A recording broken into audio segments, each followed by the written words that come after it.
Are carbon fibre handlebars as good as they first seem, or are they just overpriced versions of their aluminium equivalent with the increased risk of them snapping in half? Well, in this video, I'm going to tell you my experiences having used both types of handlebars when I was racing as a pro.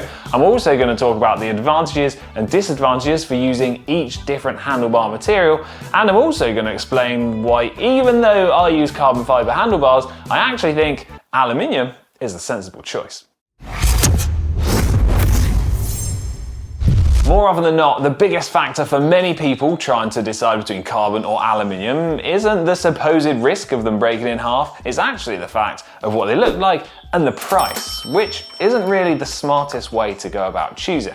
Because irrespective of any other factor, the most important thing to make you decide what type of handlebar is best for you is the size and how it affects your position on the bike. And then you have other things to consider, like do you go for a round shape, do you go for an aero shape, do you go for a separate handlebar and stem, do you go for a one-piece bar and stem, do you go classic drop, flared drop, do you do internal cable routing, do you go compact drop? And then once you've decided that, you can choose on whether you go aluminium or carbon fibre. Handlebar trumpet, go. So, where do the differences arise when we separate the handlebars out purely on the material that they're constructed from? So, let's talk about price first. This is pretty simple. Carbon fibre handlebars are expensive and aluminium handlebars are cheaper. That is a trend which follows across all different brands and all different styles of handlebars. However, there are undoubtedly going to be some carbon fibre handlebars which are from lesser known brands or perhaps unbranded, which are going to be cheaper than some big name brands' aluminium equivalent. Now that's not to say that cheap carbon handlebars are rubbish, because that's not the case. Nor is it to say that handlebars from big manufacturers are without any risk, because we've all seen in pro races when handlebars have unfortunately broken. But what you might save in physical cash going for, say, an unbranded carbon handlebar, you kind of pay for with the assumed and increased risk that we perceive you get and that I believe you get when you're buying from a company that you don't know much about. And the reason for that is because I believe that bigger brands conduct far more research and thorough testing on their products than what perhaps those smaller brands will do. Typically, your aluminium handlebar is going to cost somewhere in the region of 50 to 60 pounds, euros or dollars, some slightly less, some slightly more, whereas your typical carbon fibre handlebar is going to cost you in the region of, say, 300 pounds. Again, perhaps sometimes less and sometimes a little bit more. But if you go for a fancy one-piece carbon handlebar instead, some of those can go up in price as much as £1,000. £1,000. Which is kind of crazy. However, if your average carbon fibre handlebar is, say, 6 times the price of your average aluminium handlebar, does that mean it's 6 times lighter? No, it most certainly does not. So, let's talk about weight next. Okay, I think we know where this is going here. Carbon fibre handlebars are lighter, aluminium handlebars are heavier. You don't have to be a genius to have worked it out, and most of us could have guessed. However, the difference between them is actually far smaller than I think most people will have assumed, because a comparable aluminium handlebar to the equivalent carbon fibre one is only going to be in the region of 50 to 100 grams heavier. Now, out in the real world, when you're cycling up a whacking great big climb, that difference is not really going to have any meaningful effect on the performance of your bike, especially when you put it into the context that your average inner tube is heavier than 100 grams. Okay, so far we've established there is a huge difference in price, a tiny difference in weight, but we need to move on to the million-dollar question next, and that is, how do the handlebars differ in terms of their strength? Well, that is actually a little bit more tricky to answer.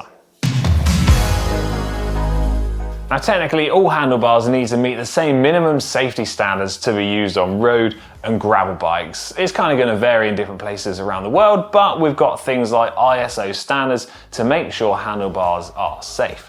But this clearly isn't a 100% fail-safe method, because we've all seen in pro races when handlebars and other components have unfortunately broken in extreme cases. But the idea behind it is to make sure that us as consumers have got a product which is safe, and that manufacturers are creating parts which are to be relied upon. Testing of handlebars is carried out in a number of different ways, and one such test is called the drop test. which a very youthful looking Sai showed us a few years ago. First thing we need to do is all just take a moment to just appreciate just how violent this test is. So, the way the test works is that a 5.8 kilogram weight is attached onto each side of the handlebar, it's clamped in the middle, and then dropped from varying heights until the handlebar reaches its point of failure. Now, this one instance and this test that I'm referencing highlighted that in that instance, the carbon fibre handlebar failed before the aluminium one. But we need to put this into some kind of context, because the point of failure for the carbon handlebar was way above anything that you would experience when you're out on the road. Because if you did somehow exert that force through your handlebar, well, your front wheel is going to be broken, your forks are going to be broken, your frame is going to be broken, and you're going to end up in a huge mess. Because I think it's really important to state that at no point can carbon fibre handlebars be considered weak. It just so happens to be that in some instances, this one particularly, the aluminium handlebar didn't break and the carbon one eventually did. But this is probably something that we should revisit in like a modern sense, because I would assume that carbon fibre technology has progressed a fair bit from then, so hopefully we could maybe revisit this in the future. So where are we currently at? Well, price has gone to aluminium, weight has gone to carbon fibre, and strength, well, it kind of went to aluminium. But carbon fibre has got one very important trick up its sleeve, and that is the material's ability to be formed into various different shapes, and it allows manufacturers to tweak where they want to add strength into the material, and also where they want to add flexibility to increase comfort on the bike. It also allows them to go far more wild and bold with their designs to help improve things like ergonomics and aerodynamics as well. And whilst aluminium as a material can't be formed into such elaborate shapes, it can still be hydroformed. And one of the main differences between using carbon fibre against aluminium is just purely down to the material's properties. You see, aluminium is isotropic, which means it has the same characteristics in strength in all different directions. Now, technically, if you want to be real nerdy, an aluminium handlebar is not truly isotropic because it's been bent and hydroformed into different shapes, which alters that property ever so slightly. But the advantage of using carbon fibre is that you can have things like internal cable routing done, and you can optimise those aerodynamics, much like some of the characteristics that I've just mentioned. So what does this mean out on the road when you're riding your bike? Well, if you're purely focused on speed, yes, an aerodynamically optimized carbon fibre handlebar is going to be marginally faster than your traditional aluminium handlebar. But the most important thing to remember is that your body position when you're sat on the bike is far more important than the small difference between a carbon handlebar and an aluminium handlebar. So that is the most important aspect to get right before then choosing between the two material choices.